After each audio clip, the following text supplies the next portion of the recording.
Oi, pessoal dos segundos anos, bem-vindos a mais uma videoaula.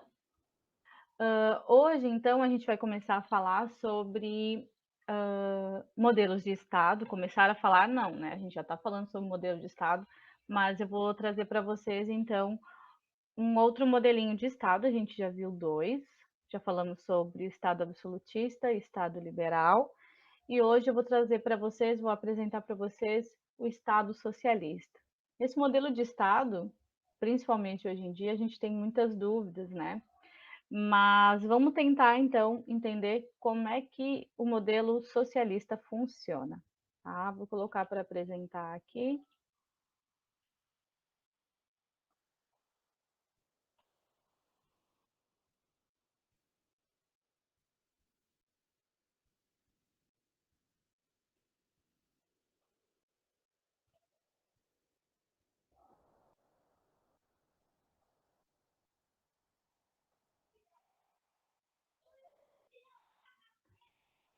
Certo. Então, nós temos aqui o modelo de Estado socialista. Primeira coisa, esse modelo aqui vai questionar o modelo anterior, o Estado liberal, né? Que defende o liberalismo econômico, que defende a propriedade privada, que defende a liberdade individual, sobretudo, né? Mas principalmente, creio eu, a questão do liberalismo econômico, tá? É o que mais vai ser questionado pelo modelo socialista. Esse modelo também questiona a desigualdade entre as classes, porque aqui, né, nós temos uma desigualdade gritante entre duas classes antagônicas, né, que são os burgueses e os proletários, ou a classe de patrões e classe de empregados. Também este modelo defende profundas transformações nas formas de produção e apropriação das riquezas produzidas pela sociedade. Tá? E, por fim, esse modelo aqui estabelece a ditadura do proletariado, que é quando a classe operária, a classe trabalhadora, vai para o poder. Tá? Aqui eu coloquei uma imagem, né? Como todos os modelos de Estado, eu estou colocando uma imagem no final. E fazendo algumas pesquisas, né? Para explicar ainda melhor para vocês, eu achei aqui em um site, deixa eu mostrar aqui para vocês. Vai!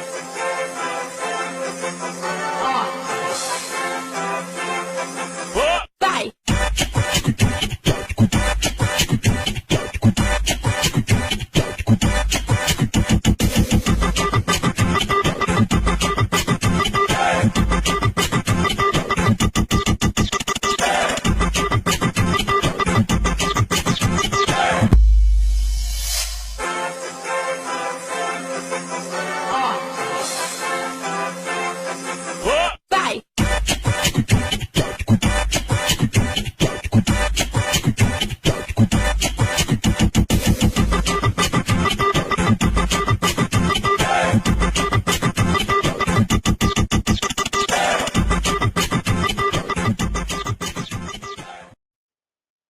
Né, procurando algumas características do socialismo, então, para a gente tentar entender, né, um pouco melhor.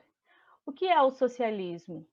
Então, a gente vai ver que o socialismo é uma doutrina política e econômica baseada, sobretudo, no princípio da igualdade, de igualdade. Depois a gente vai ver ali, então, que foi um modelo proposto devido às inúmeras desigualdades que o modelo capitalista estava apresentando. Então, é uma forma de superar, né, esse modelo capitalista, que na verdade é um modelo, se a gente for analisar, um modelo liberal burguês. Então, a princípio foi criado nesse sentido. Vejamos mais características nesse infográfico. Esse aqui eu achei bem interessante, tá? Por isso que eu estou trazendo para vocês. Mas vamos lá. Então, Revolução Industrial. No final do século XVIII, a Europa passou por um processo que gerou mudanças em todas as esferas da sociedade. O surgimento do ambiente fabril. Então, a partir do momento que as fábricas surgiram, né, e o processo de produção de certos bens começou a aumentar, a nossa sociedade nunca mais foi a mesma. O sistema capitalista deixava sua forma comercial, né, mantida desde o século XV, para assumir a forma industrial. Essa forma comercial a gente pode entender, né, como aquele trabalho que o artesão tinha da manufatura, produção em pequena escala, né, para uma produção então mais mecanizada, em grande escala e industrial.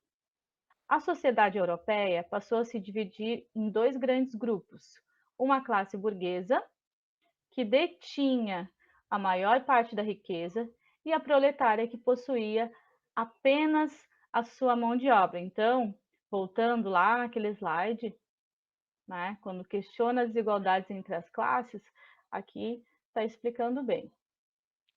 Tá? Voltando aqui. Teoria socialista. O pleno desenvolvimento do capitalismo industrial também aprofundou a miséria, aprofundou a desigualdade. Em busca de alternativas para uma sociedade sem desigualdades, alguns intelectuais criaram a teoria socialista.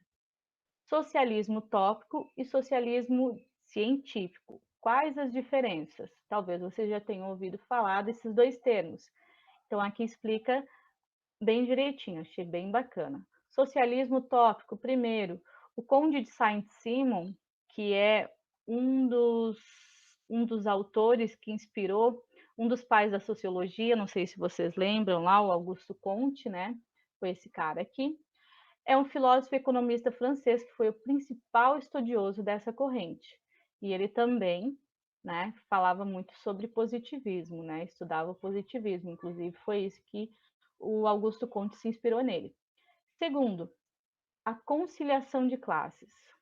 A sociedade seria mais justa e igualitária a partir da mudança da consciência das classes burguesas. Os mais ricos deveriam entender que viabilizar condições melhores aos pobres seria bom para toda a sociedade. Aqui a gente já começa a entender por que utópico, né, gente? E terceiro, reforma do capitalismo. As desigualdades seriam combatidas por meio de um Estado e instituições fortes, assegurando a cooperação na produção e distribuição de riquezas. Tá? Essas seriam as características principais do socialismo utópico. O socialismo científico, então, primeiro, Friedrich Engels e Karl Marx, né, foram os principais idealizadores do socialismo científico. Então, o socialismo científico, por conta de seus pensadores, também ficou conhecido como marxismo. Tá? Segundo, destruição do capitalismo e extinção das classes sociais. Eles diziam que todas as sociedades na história foram estruturadas sobre a luta de classes. Uma classe opressora, que é a classe burguesa, e a outra oprimida, que é a classe proletária. Para tornar a sociedade igualitária, deveria ocorrer uma revolução do proletariado, ou seja, uma revolução da classe trabalhadora. Terceiro, uma economia planificada. Então, todos os setores econômicos seriam controlados e dirigidos pelo Estado. Os meios de produção seriam socializados e a propriedade privada seria extinta, seria abolida. Tá? Também, gente, eu vi aqui, vou mostrar para vocês, tá? Quem quiser dar uma lidinha, o site é esse aqui, o link é esse aqui, politize-se.com.br. Pelo que eu vi aqui, é um projeto da Universidade Federal de Santa Catarina, bem bacana. Então, além de expor a extinção, né, o término das classes sociais, o socialismo científico defendia ainda a socialização dos meios de produção, ou seja, todas as formas de produção, como as indústrias, por exemplo, passam a pertencer à sociedade e são controladas pelo Estado. Com isso, a riqueza deixa de ser concentrada nas mãos de uma minoria privilegiada. Também, como a gente já viu, a abolição da propriedade privada e controle do Estado sobre a divisão igualitária de renda. Terceiro, economia planificada. Todos os setores econômicos passam a ser controlados e dirigidos pelo Estado, que determinará os preços dos salários e a regulação do mercado como um todo, tá? Depois a gente vai ver aqui que a Comuna de Paris foi a primeira experiência prática do socialismo, tá? E depois a União Soviética seria, então, a primeira experiência num país inteiro, tá? E aqui também aparece uma lista de países que se declaram socialistas atualmente. Primeiro, Cuba. Segundo, China. E terceiro, Coreia do Norte. Ah, também tem o Vietnã, certo? E aqui, pessoal, eu vou apresentar esse vídeo para vocês, porque eu achei muito interessante, para a gente fazer um contraponto, né? Então, já que a gente fala muito sobre socialismo e capitalismo, tá? Então, eu achei esse vídeo aqui bacana para a gente conseguir comparar, né, os dois conceitos. Eu vou apresentar para vocês, mas vai ter que ser em outra tela. Deixa eu vir aqui, encerrar essa apresentação.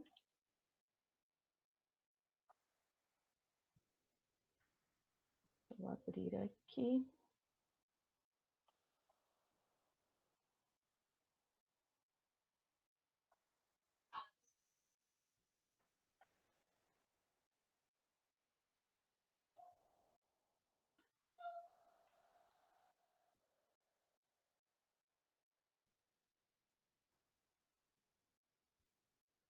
Fala pessoal, tudo bem? Se vocês estão na internet, já devem ter se deparado com alguma discussão em que um dos argumentos é o seguinte: o socialismo já se provou não funcionar em nenhum país do mundo. Mas afinal, será que o capitalismo deu certo? Na discussão de hoje, a gente te traz os dois lados, porque afinal, tem pessoas que acreditam que o capitalismo é o único sistema possível no mundo e tem pessoas que são anticapitalistas de carteirinha. Então fica aqui com a gente que a gente te explica.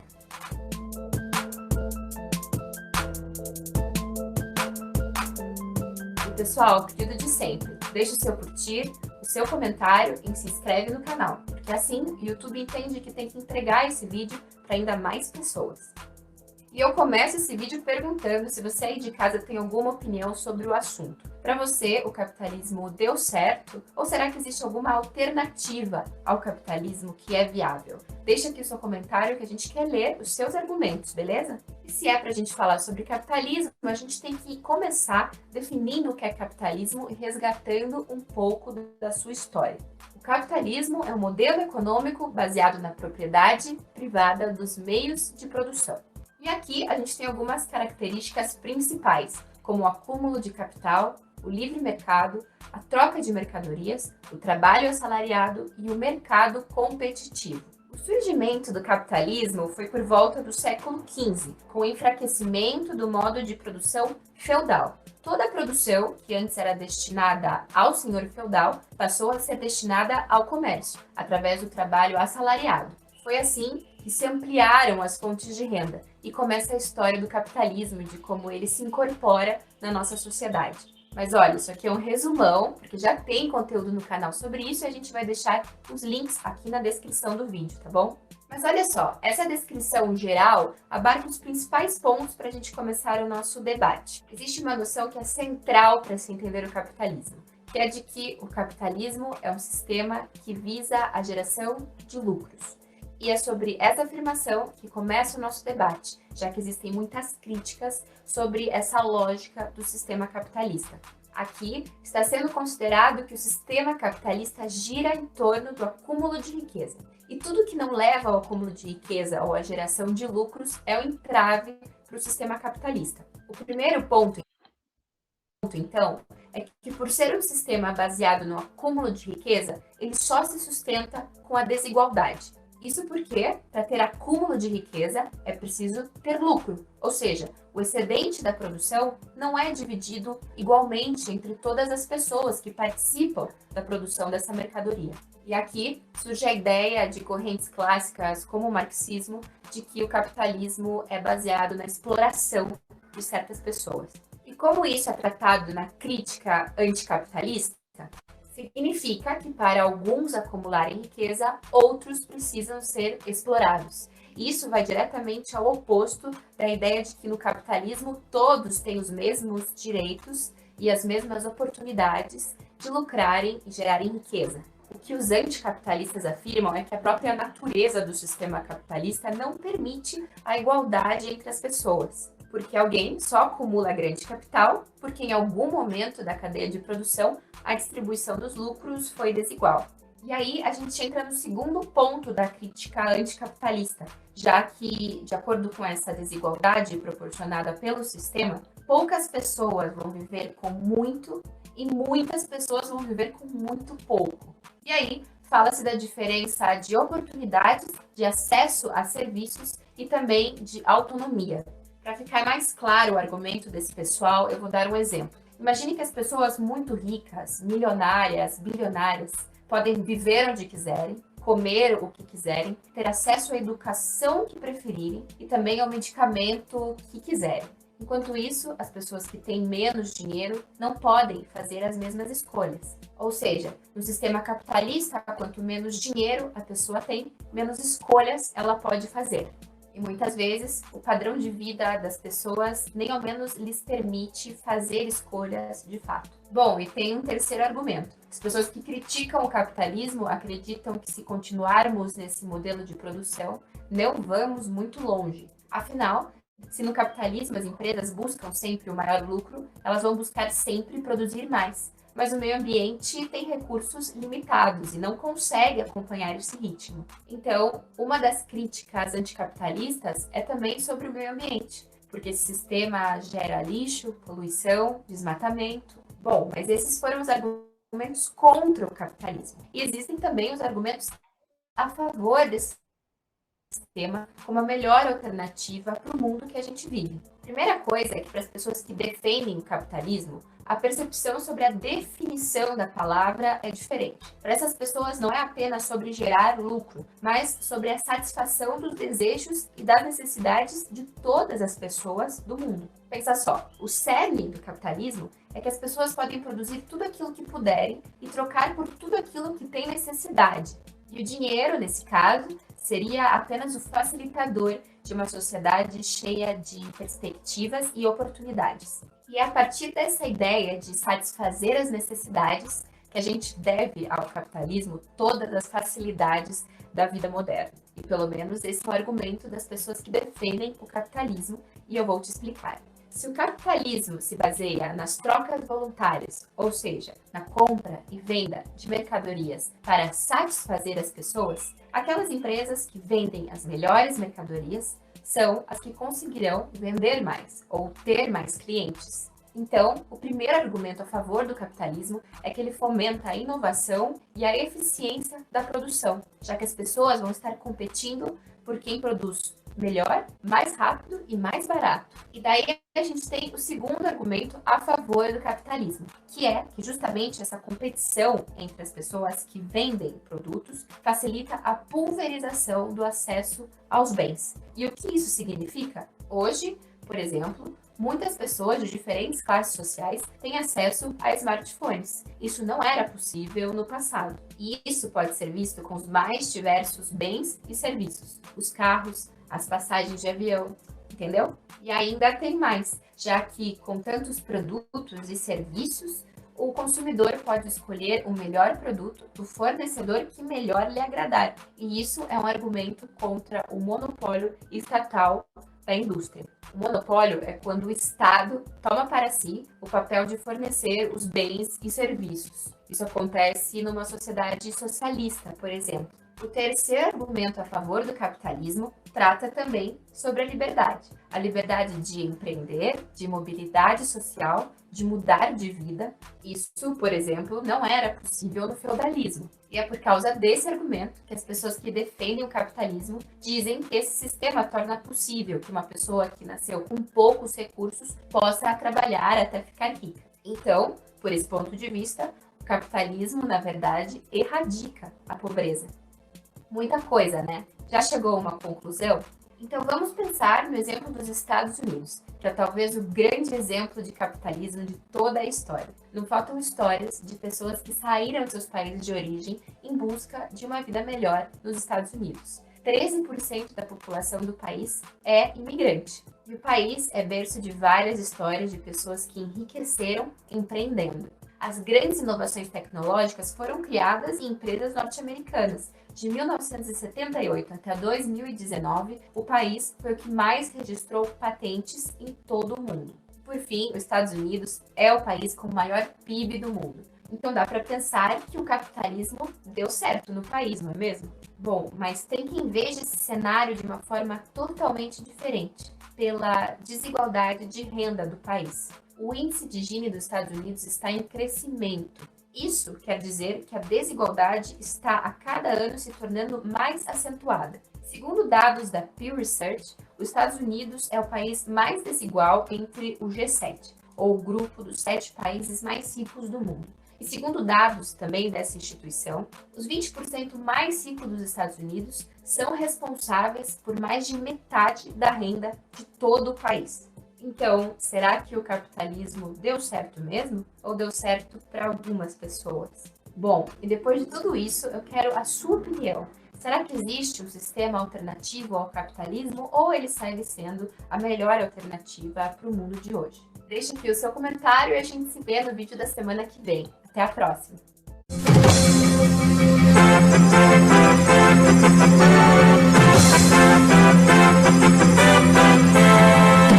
Ei, lá pra Banco de São Paulo, sem brincadeira. Um bujão de gás é R$ 50. Diga aí, Kernado. Eu pensei que era outra coisa, me desculpa aí, tá? Eu entendo. Questão dos erros ali no final. Pessoal, eu não sei vocês, eu achei o vídeo excelente, por isso que eu passei para vocês, né? E também com a intenção de fazer vocês refletirem. Então, vocês vão pegar, e agora ao final da aula, se vocês não têm aí com vocês, tá? Eu vou pedir que vocês, ao chegarem na sala de aula, vocês anotem, tá? Nós teremos 2 questões para que vocês respondam. A primeira, então, já que nesse vídeo ela aponta ali os argumentos contra e a favor do capitalismo, eu gostaria que, diante ali do que ela expôs, que vocês fizessem uma reflexão e tentar se posicionar, né? Vocês podem até fazer uma pesquisa, enfim, eu ainda não sei e tal. Vai lá, assiste o vídeo de novo, faz uma pesquisa e escrevam, argumentem, tá? No caderno de vocês, que na próxima aula a gente vai debater, vai conversar. E uma segunda atividade que eu gostaria que vocês fizessem é uma pequena pesquisa, já que a gente está falando em Estado socialista. Outro dia, na sala de aula, eu não lembro qual turma foi, mas alguém me perguntou, professora, qual a diferença entre socialismo e comunismo? Tá? Então, eu gostaria que vocês também fizessem uma pesquisa para a gente estar debatendo, certo? Para a gente estar conversando e tentando entender qual a diferença, então, entre socialismo e comunismo, tá? Então, primeira atividade, vocês vão colocar no caderno de vocês se vocês são contra ou a favor do capitalismo, né? Ponderando ali, colocando a justificativa de vocês. Tranquilo, tá, gente? O objetivo é a gente fazer uma reflexão, tá? Não tem resposta certa, não tem resposta errada, tá? E segundo, nós vamos tentar entender, então, a diferença entre socialismo e comunismo. Se é que há diferenças. Será que tem?